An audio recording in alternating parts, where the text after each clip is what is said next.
Dans les années 50, si la technologie est synonyme de progrès et de confort, elle renvoie aussi à quelque chose de beaucoup plus sombre.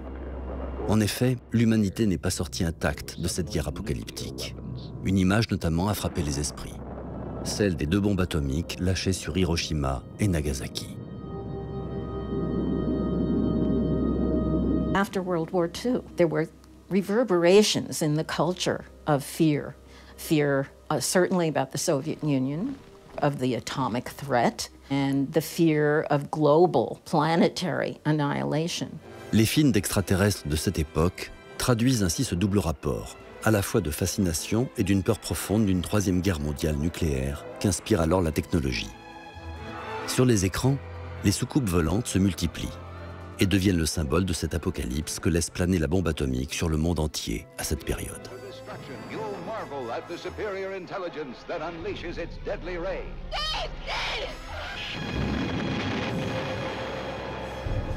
Un film marque pourtant une véritable rupture avec cette tendance du début des années 50.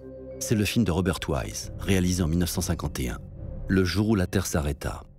Ladies and gentlemen, this is Drew Pearson. We bring you this special radio television broadcast in order to give you the very latest information on an amazing phenomenon. It was a message movie. I mean, they were making a statement against nuclear testing and the fear of the nuclear age.